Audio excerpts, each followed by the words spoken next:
샘 추위가 시작되어서인지 아주 제법 쌀쌀합니다. 이런 한절기에 감기에도 조심하시기 바랍니다. 여러분, 오늘도 우리가 저녁이지만 긍정적인 생각을 가지기 위해서 우리 좋은 인사 한번 하겠습니다. 좋은 것만 보고 좋은 것만 생각하고 좋은 것만 말합시다. 한번 옆에 분에게 한번 인사하겠습니다. 좋은 것만 보고 좋은 것만 생각하고 좋은 것만 말하시기 바랍니다. 여러분, 서로 격려하는 그런 긍정적인 인사 속에 회복의 은혜가 저와 여러분에게 임하시기를 주님의 이름으로 축원합니다. 아멘. 오늘 말씀의 배경은 어떤 관원이 예수님께 와서 선생님이여, 내가 무엇을 하여야 영생을 얻으리까? 이런 그 질문에서 시작됩니다. 그때 예수님께서 하나님의 계명을 다 지켰느냐? 이렇게 물어보셨습니다. 그 관원이 말하기를 제가 어려서부터 잘 지켰습니다. 이렇게 대답합니다. 예수님이 그 대답을 들으시고 그 사람을 아주 사랑하시는 마음으로 그 사람에게 한 가지를 더 말씀하였습니다. 이제 다 좋다. 그런데 한 가지 부족한 것이 있는데 내게 있는 것을 다 팔아 가난한 자들에게 주라라고 이렇게 말씀하였습니다.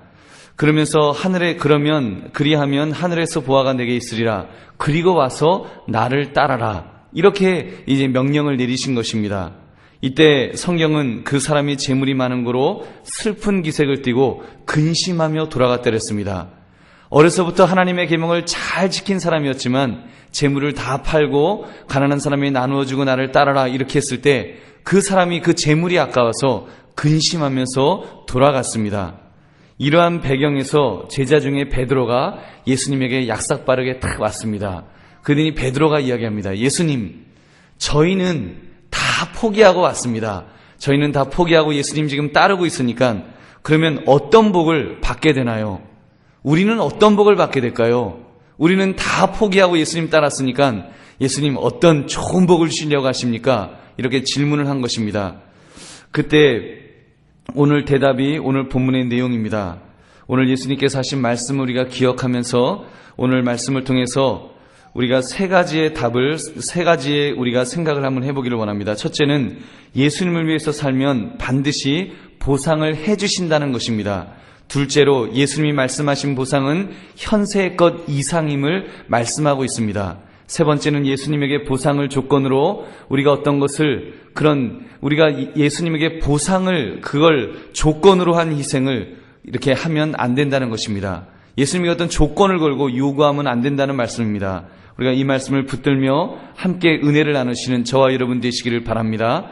그 첫 번째로 예수님을 위해 살면 반드시 보상을 해 주십니다. 왜 아무도 대답을 아멘 안 하십니까? 안 믿으십니까?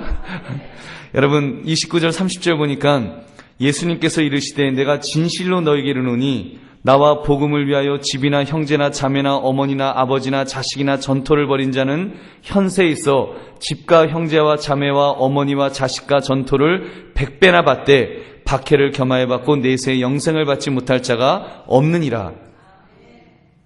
여러분, 얼마나 귀한 말씀입니까? 이 복음을 위해서 자신의 소유한 것을 버린 사람은 이 땅에서 100배를 받게 된다고 말씀하십니다. 좋으십니까? 예, 좋습니다. 이 말씀을 우리가 어떻게 이해해야 될까요? 문자적으로 무조건 그럼 100배 주시려나 보다. 그러면 우리 집 팔면 100배로 주시려나, 아파트 한 채 팔면 100개의 아파트를 주시나, 우리가 그렇게 생각할 수 있습니다. 근데 문제는 형제나 자매를 100배로 받는다는 말씀이 가능할까요? 거기다가 어머니나 아버지를 100배 받는다는 말씀은 전혀 불가능한 말씀 아닙니까? 그렇다면 이 말씀을 우리가 어떻게 이해해야 되겠습니까? 이 말씀은 우리가 예수님을 위해서 살면 반드시 보상을 해주신다는 말씀입니다. 여러분 믿으십니까? 분명히 예수님께서 보상을 해주십니다. 그렇습니다. 하나님은 공짜가 없으신 하나님이신 줄 믿습니다. 우리의 수고를 아시며 그 반드시 들어주시는 분이신 줄 믿습니다. 여러분 실제로 복음을 위해서 무엇인가를 버리면 더 많은 것으로 100배를 그 보상받는 것을 우리가 초대교회 때 우리가 알 수 있습니다. 초대교회 때는 이런 일이 있었습니다. 어떤 사람이 개종하고 나면 가정이나 친구나 사랑하는 사람들 모든 지인들을 잃어버리는 슬픔을 당했습니다. 더군다나 자기의 재산까지도 다 팔아서 이렇게 그 공동체에 합류하는 그런 일들이 많이 있었습니다. 그러다 보니까 그들에게 사실 예수님 믿는 것 때문에 잃는 것이 굉장히 많았습니다. 나 잃는 것으로 끝난 것이 아니라 사실은 그 떠나버린 것보다 더 훌륭한 대가족을 얻게 되는 것을 보게 됩니다. 그들은 예수 공동체 안에서 모두 정신적인 그 가족이 되었습니다. 그들은 피를 나눈 가족은 아니지만 예수 그리스도의 보혈로 묶여진 피보다 더 진한 영적 가족 공동체가 된 것입니다. 바울의 경우 바울의 고백을 들어보면 알 수 있습니다. 그는 바리새인 중에 바리새인으로 그렇게 전통 있는 집안에서 살다가 예수님을 영접하게 됩니다. 그러나 그는 그래서 가족으로부터 그는 분명히 버림받았을 것입니다. 그러나 그는 다른 믿음의 가족들을 얻었다고는 말하는데 로마서 16장 13절을 보면 루포의 어머니가 자기의 어머니다라고 그는 고백합니다. 또 빌레몬서 10절에도 그는 오네시모에 대하여 그가 갇힌 중에 낳은 아들이다라고 그렇게 말하는 것을 볼 수 있습니다. 여러분, 이런 모습을 통해서 우리가 잃는 것이 있지만 그러나 얻는 것이 더 많다는 것을 우리는 알 수 있습니다. 사랑하는 성도님들, 오늘날도 보면 우리가 하나님을 위하여 희생하고 포기하면 하나님께서 채워주시는 것을 우리는 볼 수 있습니다. 문제는 우리의 믿음과 결단이 부족합니다. 우리는 부자 청년처럼 내 것에 대한 애착이 너무 많습니다. 부자 청년은 재산이 많은 거로 근심하며 들어갔지만 우리는 많지도 않으면서도 얼마나 애착이 많은지 모릅니다. 적은 것 가지고도 그 부자 청년 못지않는 그런 애착이 있기 때문에 우리가 하나님의 풍성한 100배나 부어주시는 것을 우리가 얻지 못하는 것은 아닌지 한번 질문해 봐야 될 것입니다. 사랑하는 성도님들, 우리는 다 포기하지 못했음에도 불구하고 내가 조금만 포기했음에도 불구하고 하나님께서 채워주시는 것들을 여러분 경험하셨을 것입니다. 일반적으로 보면 신앙생활을 오랫동안 진실하게 하신 분들은 물질의 복이라든가 그 자녀의 복이라든가 가정의 복을 이렇게 많이 받으시는 것을 보게 됩니다. 물론 때로는 제대로 관리하지 못하신 분들도 있을 것입니다. 때로는 하나님의 다른 섭리가 있어서 있으신 분들도 있을 것입니다. 그러나 일반적으로 보면 하나님께 우리가 포기한 것보다 더 많은 것들을 채워주시는, 정말 100배로 채워주시는 그런 은혜들을 여러분 많은 분들이 경험하셨고 또 이렇게 간증할 수 있는 줄로 믿습니다. 여러분, 베풀며 섬기며 희생하며 사신 분들의 얼굴만 보아도 알 수 있습니다. 또 물질적으로는 우리가 또 때로는 또 잘 관리하지 못해서 잃어버릴 때도 있습니다. 여러분, 그 얼굴을 보면 알 수 있습니다. 하나님이 얼마나 많은 것으로 그 채워주셨는가요? 여러분, 어떤 사람들은 그 얼굴을 보면 웬만한 사람, 그것도 미모를 갖춘 사람이 금가루를 넣은 화장품을 발라도 나올 수 없는 그런 어떤 표정, 어떤 얼굴의 그 분위기, 그런 것들을 여러분 오래 신앙생활 하신 우리 권사님, 집사님들에게 그런 얼굴을 주신 줄로 믿습니다. 그거는요, 돈으로 따지면 굉장히 비싼 겁니다. 압구정동 성형외과에서 아무리 해도 얻을 수 없는 여러분 그런 어마어마한 은혜를 하나님께서 우리에게 주신 줄로 믿습니다. 여러분, 그러므로 예수님을 위해 살면 분명한 것은 하나님이 채워주시고 보상해 주신다고 하는 그 사실을 여러분 분명히 믿으시고, 혹시 하나님께서 여러분에게 어떤 희생을 요구하실 때 아깝다 여기지 마시고 이거 억울하다 여기지 마시고 기쁨으로 우리가 하나님의 말씀에 순종할 수 있는 저와 여러분 되시기를 주님의 이름으로 축원합니다. 두 번째는 예수님이 말씀하신 보상은 현세의 것 이상의 것임을 우리는 알아야 합니다. 현세의 것 이상입니다. 31절은 현세에 있어 집과 형제와 자매와 어머니와 자식과 전토를 100배나 받되 박해를 겸하여 받고 내세의 영생을 받지 못할 자가 없느니라. 여러분, 100배를 받는다는 말씀에 반드시 주의해야 될 그 구절이 있습니다. 그것은 박해를 겸하여 받고라는 구입니다. 박해를 겸하여 받고, 여러분, 내세에서 박해를 겸하여 받고 내세에서 영생을 받지 못할 자가 없느니라, 이렇게 말씀하셨습니다. 여러분, 여기서 예수님이 말씀하신 의도를 우리는 잘 파악해야 합니다. 우리는 보통 박해를 겸하여 받고 라는 이 구절은 생략하고 읽으려는 경향이 있습니다. 그리고는 100배 받는다. 이 100배에만 간절히 붙들고 나는 100배만 붙들 거야. 박해를 겸하여 받고는 난 싫어. 여러분, 그렇게 우리가 생각할 수 있다는 것입니다. 그것은 손바닥으로 하늘을 가리우는 어리석은 그 태도라고 생각합니다. 우리는 하나님의 말씀을 읽으면서 내 마음에 맞지 않는다고 떼어버리고 내가 읽기 좋은 말씀만 선별해서 읽어서는 안 될 것입니다. 안 될 뿐만 아니라 내 자신을 속이는 것에 불과할 것입니다. 간혹 기복신앙을 강조하는 부흥사 목사님들이 현세의 복만을 강조하기 위해서 100배다! 100배다 하면서 100배를 이렇게 강조하실 수 있지만 그것은 건전한 성경 해석은 아니라고 생각합니다. 예수님은 분명하게 말씀하였습니다. 성도들은 현세에서 축복을 받으나 늘 핍박을 각오해야 된다는 것입니다. 여러분, 우리가 현세에서 복을 받긴 받지만 핍박을 겸하여 받는다고 말씀합니다. 그 말은 정당한 수고 없이 받는 축복은 이거는 제대로 된 축복이 아니라는 것입니다. 어쩌면 마귀가 주는 그런 마귀의 선물일 가능성도 높은 것입니다. 오히려 예수님의 말씀은 성도가 된다는 것은 희생이 있어야 함을 솔직하게 말씀하신 것입니다. 100배에만 강조가 있는 것이 아니라 100배로 받기는 받지만 핍박을 겸하여 받는다고 하는, 우리 성도라고 하는 것은 그 100배를 받는 것, 그것에만 초점이 있는 것이 아니라 희생, 어떤 자기 희생, 핍박을 각오하는 그 마음으로 신앙생활을 해야 된다는 것을 말씀하고 있는 것입니다. 여러분, 성도님들에게 주시는 보상의 절정은 그래서 내세에서의 복임을 예수님은 강조하셨습니다. 그러므로 성도들이 받는 복에 대해 이렇게 정리할 수 있을 것 같습니다. 현세의 복은 개연성이지 절대성은 아니라는 것입니다. 이 말은 예수 믿는다고 모두 자동적으로 세상적인 복을, 그 세상적인 복 있잖아요. 그런 건강의 복 또는 물질의 복, 자녀가 좋은 대학 가는 복, 좋은 직장 얻는 복, 장수하는 복, 이런 거를 그냥 무더기로 그거를 자동적으로 절대적으로 받는다는 것은 아니라는 것입니다. 이 말은 예수 믿는 사람도 때로는 어려움에 처할 수 있다는 것을 우리는 이해해야 합니다. 여러분, 핍박을 겸하여 받고라고 분명히 말씀합니다. 예수 믿는 사람도 어려울 수 있을까요? 없을까요? 있습니다. 핍박이 있는 것을 저주받았다고 해야 될까요? 저주받은 것이 아닐 수 있다고 말해야 될까요? 아닐 수 있는 것입니다. 고난이 더 축복일 수도 있습니다. 고난을 통해 더 십자가를 강하게 붙든다면 그 사람에게 그것이 더 축복이 될 수 있습니다. 왜 그렇습니까? 내세의 확실한 영생을 붙들 수 있기 때문인 줄로 믿습니다. 여러분, 만약 형통으로 인해서 돈 버는 재미에 하나님을 떠난다면 그것이 여러분 복이라고 말할 수 있겠습니까?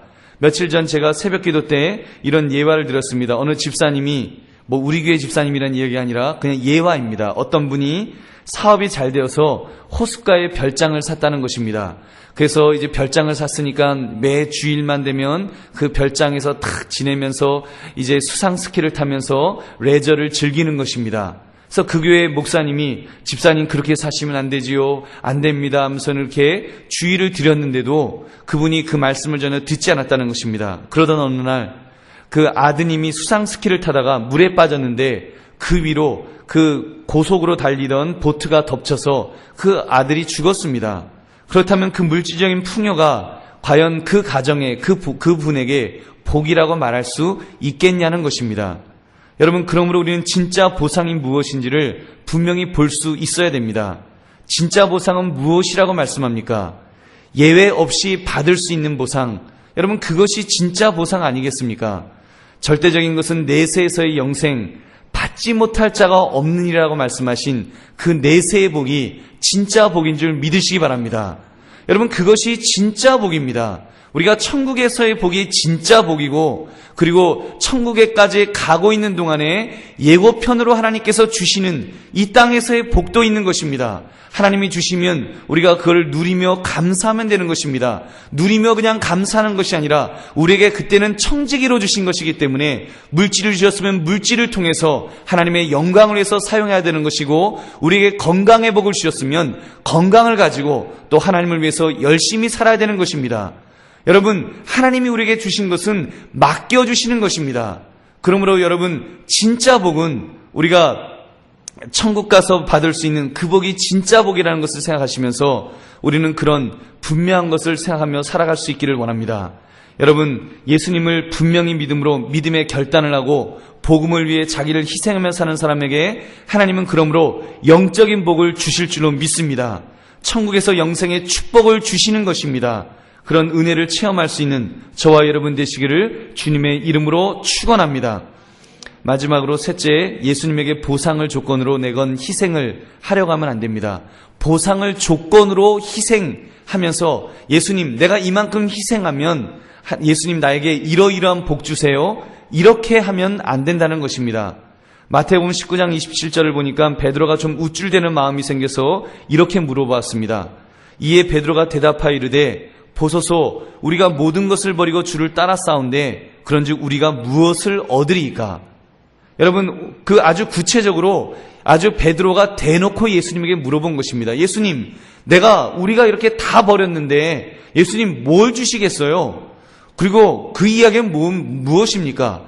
예수님 주시는 것 봐서 내가 더 헌신하겠습니다. 이런 뜻도 되는 것입니다. 여러분, 부자 청년은 돈이 아까워서 다 버리고 예수님을 따르지 못했는데 우리는 따르지 않았습니까? 그러면 우리에게 부자 청년처럼 그 사람과 비교할 수 없는 엄청난 것을 우리에게 주셔야지요. 이런 이야기를 하고 있는 것입니다. 자기의 의를 과시하였습니다. 그는 일이 끝나기도 전에 먼저 자신의 희생과 봉사를 통해서 받을 대가를 기대한 것입니다. 그렇게 말하는 베드로에게 경고로 주신 말씀이 31절의 내용입니다. 그러나 먼저 된 자로서 나중되고 나중된 자로서 먼저 될 자가 많으니라. 여러분, 먼저 된 자로서 나중되고 나중된 자가 나중된 자로서 먼저 될 자가 많다라고 예수님이 말씀하십니다.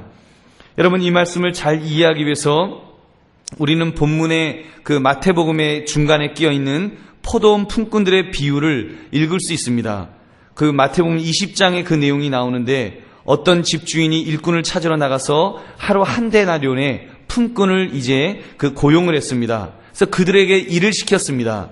그런데 제3시에 오전 9시에 사람들을 또 불렀습니다. 그러면서 내가 품삯을 주겠다 이야기합니다. 그 다음엔 9시에 오후 3시 또 오후 그 다음엔 제11시에 오후 5시에도 이렇게 품꾼들을 불러서 그들에게 일을 맡겼습니다. 나중에 그들에게 어떻게 품삯을 주었다고 성경은 말씀합니까? 처음 온 사람에게도 약속한 대로 한 데나리온을 주었습니다. 그런데 오후 5시에 온 사람에게도 한 데나리온의 품삯을 준 것입니다. 그랬더니 이제 아침 일찍부터 고용되었던 사람의 입이 이만큼 나온 것입니다. 우리는 새벽부터 나와서 일했는데 겨우 한 데나리온을 주십니까? 저 사람은 5시에 왔기 때문에 기껏해야 1시간 일했는데 1시간이란 사람에게 이럴 수가 있습니까? 이걸 가지고 불만을 이렇게 털어놓는 것입니다. 그때 주인이 한 이야기가 내가 너에게는 약속대로 한 데나리온을 주었고 다른 사람들에게 그냥 나의 권리로 더 준 것인데 그것에 대해서 무엇이라고 할 것이 있느냐, 이렇게 말씀하신 것입니다. 여러분, 무엇을 알 수 있습니까? 조금 다른 이야기지만 대가를 정한 사람은 그 정한 액수만 받은 것입니다. 근데 여러분, 대가가 없이 삭을 정하지 않은 사람들, 그냥 기대하지 않고 그냥 은혜로 그냥 일 시켜주시는 대로 감사합니다 하면서 일한 사람들, 그 사람들에게는 그 기대한 것 이상의 여러분 그런 품삯을 더 풍성하게 받은 것을 우리는 볼 수 있습니다. 사랑하는 성도님들, 우리의 인생도 마찬가지라고 믿습니다. 우리는 자꾸 예수님에게 각박하게 어떤 조건을 내걸려고 하지 않습니까? 예수님, 내가 이러이러하게 하면 예수님 나에게 이러이러한 복을 주세요.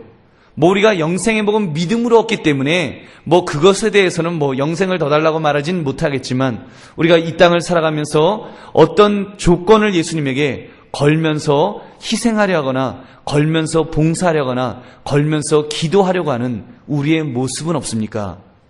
예수님에게 어떤 것을 이렇게 거래하려고 하는, 그래서 예수님 좀 내가 이렇게 뭘 많이 하겠습니다. 11조를 많이 드리겠습니다. 아니면 감사함을 많이 드리겠습니다. 그럼 나에게 더 많은 것을 채워달라고 하는, 우리가 그런 것들을 이렇게 사업에 대박이 나게 해달라고 이런 것들을 부탁하고 있지는 않는지요.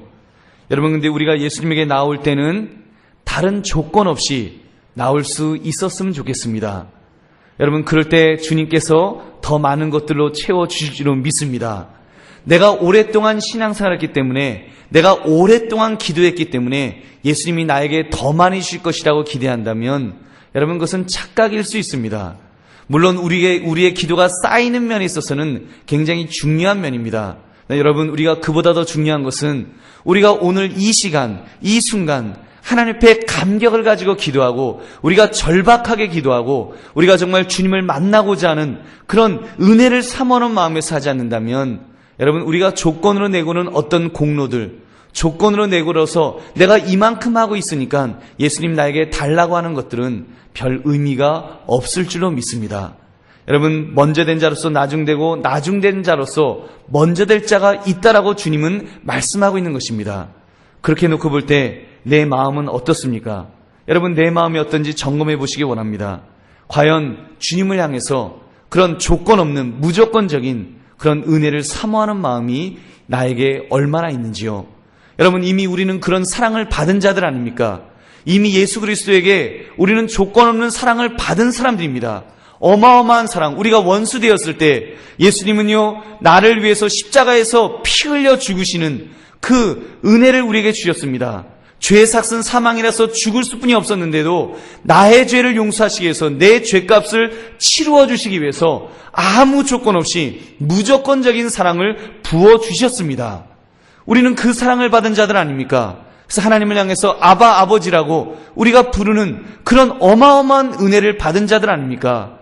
우리가 그런 사랑을 받았다면 우리가 주님을 향해서도 내가 봉사를 하든지, 내가 기도를 하든지, 내가 어떤 헌신을 하든지, 무엇을 하든지 우리가 주님에게 무엇을 자꾸 조건을 내걸지 않기를 원합니다.